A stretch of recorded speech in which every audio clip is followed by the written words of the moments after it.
Hey guys, it's Bethany with ABQ Creations, and today I'm going to show you how to finish up part 3 of our Fall into Summer shawl series. If you were joining me for the first time today, I had gone through part 1 and 2 on how to make a more open look shawl. This one will lead into the more cooler weather as the stitches are closer together.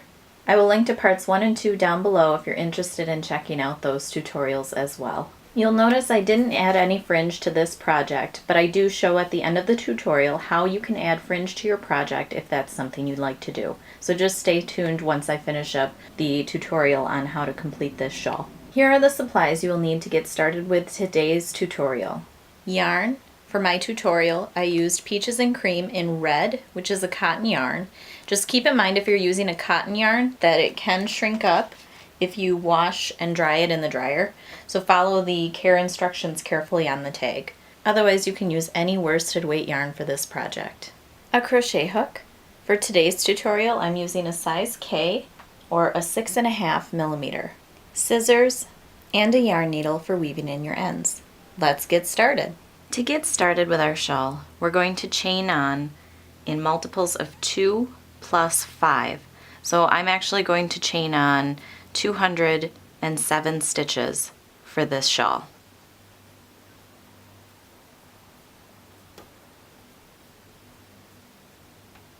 Once you have 207 chains, or if you're making it narrower or wider, just make sure that it's in multiples of 2 plus 5. We're going to yarn over to do a double crochet into our 5th chain from our hook. And I always like to work in the back loops.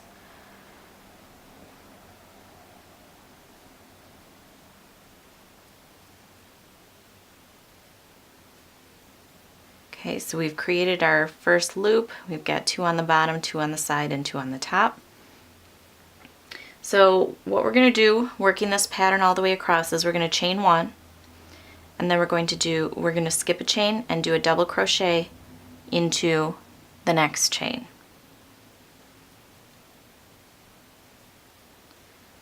Again, we're going to chain 1, and we're going to yarn over and do a double crochet into the second chain, skipping this first one. Okay, so chain 1, and then continue the pattern across. So skipping 1 chain and double crocheting in the next. Continue this all the way across, and I'll meet up with you at the end.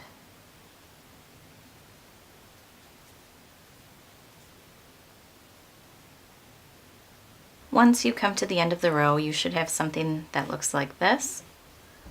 And then just go ahead and finish your last chain 1 and double crochet in the final chain.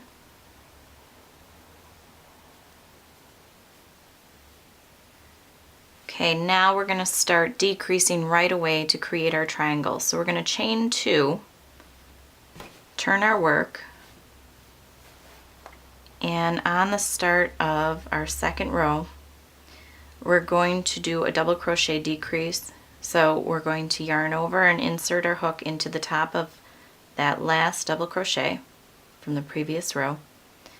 Pull up a loop, yarn over and pull through 2. Keep 2 on your hook. Then we're going to yarn over and insert our hook into the top of the next double crochet. Yarn over, pull up a loop, yarn over, pull through 2, yarn over and pull through the 3 remaining stitches, and that is our double crochet decrease. You're going to do that at the beginning and the end of every single row. So then we're going to continue on with our pattern. We're going to chain 1, and we're going to double crochet into the top of the next double crochet. We're going to chain 1 and continue on with another double crochet in the top of the next double crochet. And you can see that we are already creating our little squares. So again, just continue on with that all the way down to the end of the row, and I'll meet back with you for the decrease at the end. As you come to the end of your second row, we're going to do our final decrease. So we're going to start into the top of this double crochet, and then we're going to work into the second chain. We're going to skip that chain. So we're going to yarn over and insert our hook into the top of that double crochet, pull up a loop, yarn over and pull through 2, keep 2 on your hook, yarn over, insert your hook into the second chain, skipping that first one, yarn over, pull up a loop, yarn over, pull through 2, and yarn over, pull through 3. So that's our final decrease for the second row. Then we're going to chain 2, turn our work, and we're going to yarn over. We're going to decrease, so we're going to start decreasing in the last decrease stitch, and then we're going to finalize that decrease stitch into the next double crochet. Chain 1, and then we're going to continue the pattern that we've been working up so far all the way across.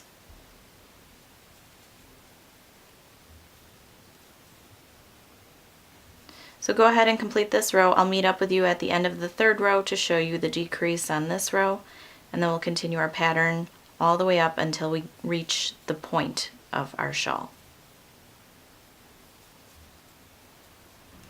Coming up to the end of our third row, and this is what it will look like. If you've started your crochet into this double crochet, just take it out, undo it, and go back to this point. This is where we're going to start our decrease, and it might be quite common in the following rows to stitch into this and then take it a little too far, and then you'll have to backtrack a little, and that's okay. So we're going to do our decrease from this stitch into the top of our decrease from the previous round, and this is how the end of every single row will go from here on out. So we're going to do our decrease into the top of that double crochet, and then we're going to continue on into this part of the decrease, so you can see that little chain in between. So we're going to insert our hook and do our decrease. And then it just gets easy because we just continue this pattern all the way. You will notice that it starts to come up to a point. So it will take a while, but it'll start to all of a sudden go really fast, and then you'll be done with it. So hopefully it won't take you too long. But this is how you do the part 3 of our summer shawl series. So go ahead and continue to work on this, and then I'll meet up with you when we're back at the point. Once you've decreased enough that you're coming up to a point, you will either have 3 double crochets left, or you will have 4. Now if you have 4, I would just do 2 decreases and then be done. If you end at 3, what I'm going to do is do 1 decrease across all 3 stitches.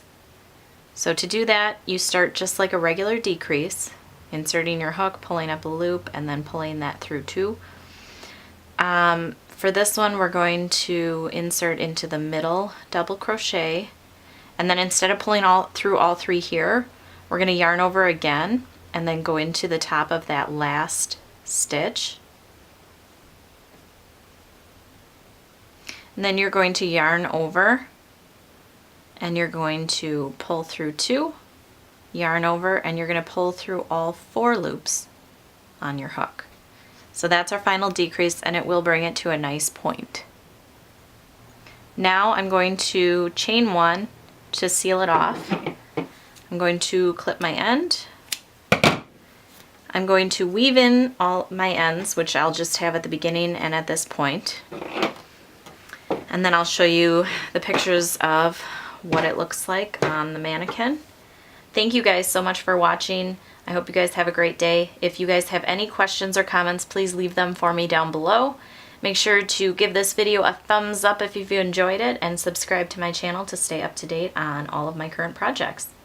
The first thing you need to do when adding fringe to your work is figuring out where you would like to have the placement of the fringe and how much fringe you want hanging off. For example, I wanted to have 3 strands of worsted weight yarn folded over to make 6 strands for each fringe, and I wanted to place them so that they were at every other loop on my project. So once you have the placement down, because you don't want it to be overcrowded and you don't want it to be too few. But again, that's totally up to you. And then I did the same thing on this shawl. Again, trying to find every other loop and place it there for every other row. So on my summer shawl, I'm going to do the same thing. So I'm going to start down at the bottom, but I need to cut my yarn first. And actually I should say you also need your cell phone or something to measure around. My strands end up being about 11 inches in length, but this is how I measure mine out. So I'm going to take my phone and I'm going to measure around it, and this will be 1 strand. So to do 2, 3, and you don't want to pull too tight because you won't be able to get your scissors in. So I kind of just gently wrap, and that's 4, 5, 6, 7. And I usually wrap until I get about 21 strands because it's a divisible by 3. But go ahead and finish wrapping up, and I'll meet back with you once we finish our 21 rounds.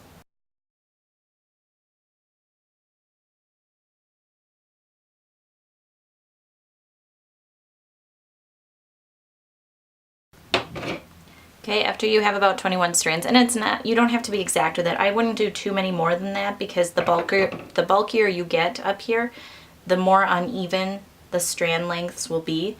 And it's okay if they're not totally perfect. You really don't notice when your work is finished. And if you want to touch that up, you can, but I kind of like to leave it a little bit more natural. So I'm going to clip my strand, and then, and you want to be careful not to damage your phone or whatever you're using. Okay, then I go in and cut, and now I've got my strands I want to work with. So I'm going to take 3 of them.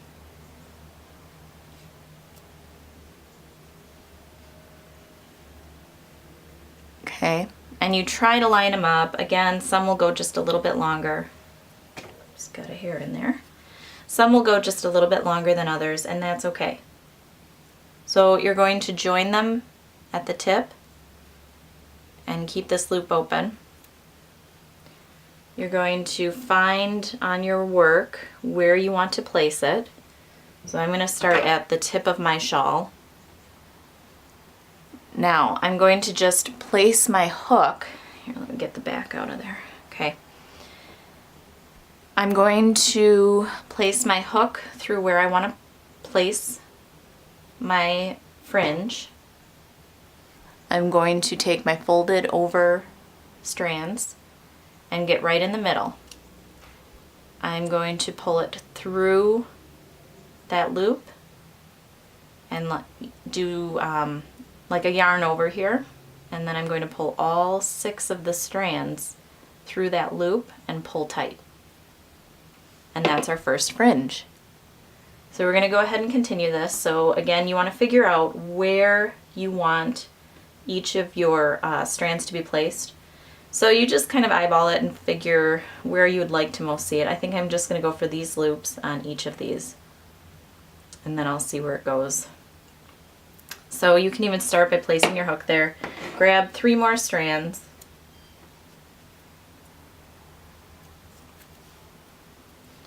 Line them up.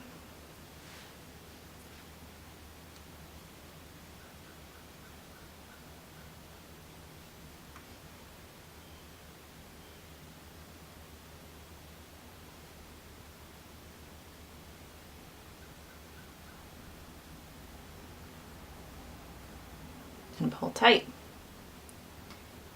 So again, we're going to keep it even. So we're just going to continue all the way up the shawl with this. The only thing to make sure of, guys, is to remain consistent in how you're applying it. So if I'm going through this side of the shawl, I'm going to want to go through this side all the way up. I don't want to turn my work and work through the back of this unless you wanted to make it into sort of a design, because you'll notice how the knot goes. It looks like this from this side, and you can always change it around so that this side is showing, that's fine. But just be consistent all the way, because your knot will look different if you're entering through opposite sides. So don't interchange that. Okay, so I'm gonna get my next one going.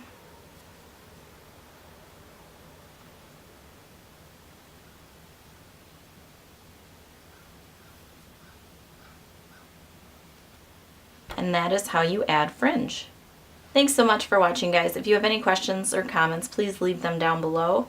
If you enjoyed this tutorial, please give it a thumbs up and subscribe to my channel to stay up to date on all of my current videos. You can see some of the other examples of where I used fringe on my work down below. I'll link to my projects if you'd like to do some of these shawls. Thanks for watching, guys. I hope you have a wonderful day.